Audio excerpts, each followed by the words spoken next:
People seem to think I'm Ric Flair like I was born with a silver spoon. People think I'm limousine riding when the van used to be my room. They ain't knowing that I had a hard time but I stayed all of my cartoons. How you doing, guys? Welcome to ZukaTube, and today we're going to be reviewing Teenage Mutant Ninja Turtles Mutant Mayhem. This just came out August 2nd of this year in theaters, and you know, I'm obviously excited the Ninja Turtles are back. It's some great looking animation we're going to see in this trailer here.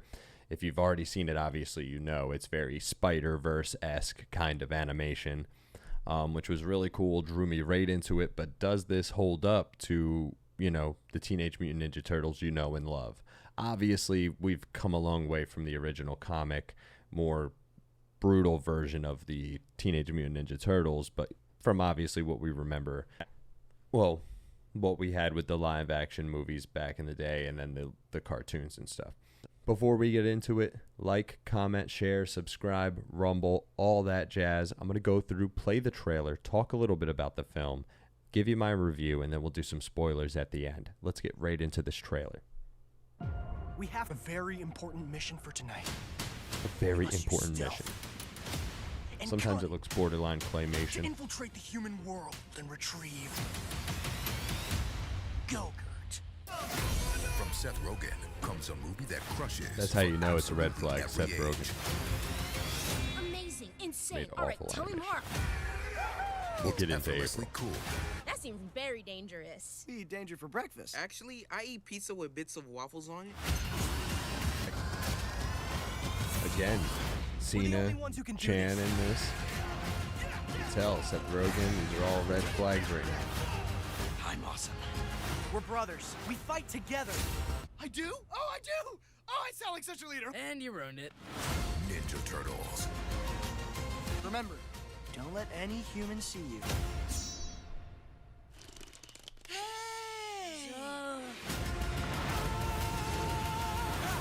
Giant boat. Okay, so that's the trailer.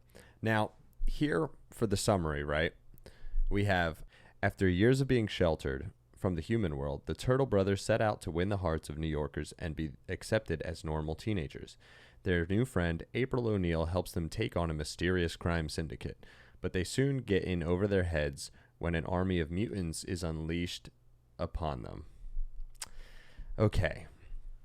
I'm going to tell you something right ahead of time. I'm not going to get in too much into that story of the whole mutants unleashed upon them thing because I got a whole rant to go on here.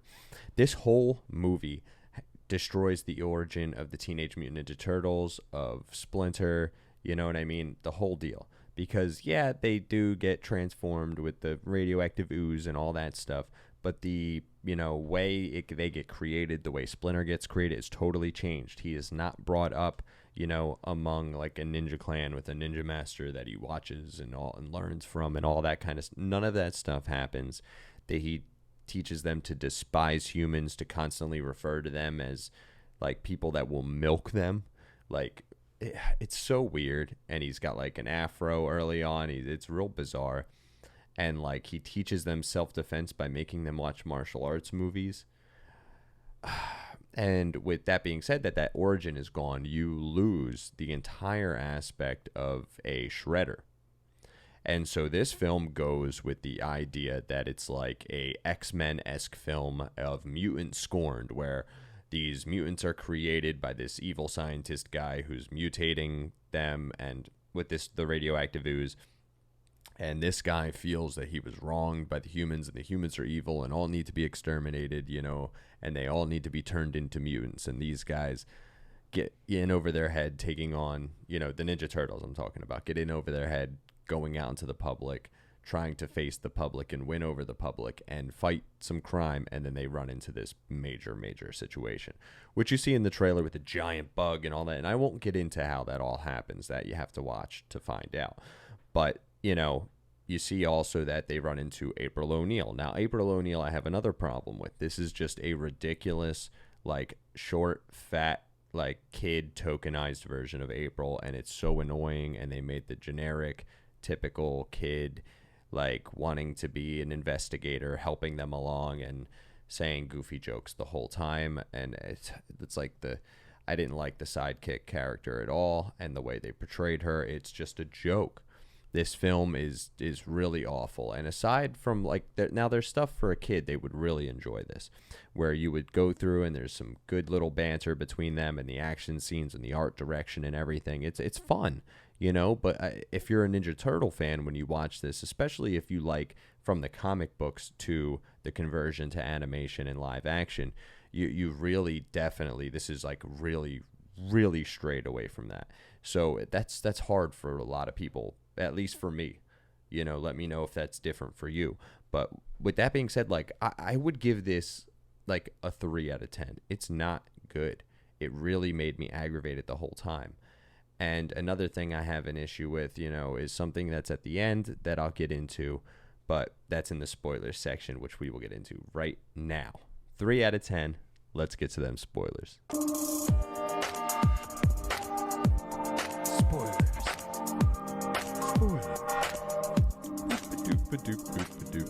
Okay, so at the end, you know, the one mutant decides to turn into a giant mutant and like destroy everybody, turn them to mutants, and then the bad mutants have to change sides because they realize this guy has gone too far and fight with the turtles and stuff like that and whatever. But at the end, like Splinter like has this relationship with Scumbug, if you all remember Scumbug, and like makes out like with this gross makeout scene with the the things in this movie are just obnoxious and stupid. And aside from the basic stuff that would have been great for the kids to just put that in there and leave it at that, like the stuff they put in there with April and the origins getting destroyed, like they could have kept the story, but they could have kept the original origin and really like set us up to develop the looming character, the main character. Like, although in the comic books, you know, you see Shredder die early on, but like it would be cool to still get the typical Shredder we saw from the animated series and stuff like that, and from the live action. You know, not a fan, not at all. Again, 3 out of 10. Don't recommend. Super 2. Out. But I staged all of my cartoons. Now I'm looking like I'm styling and profiling. And they take it to the chest like woo. Like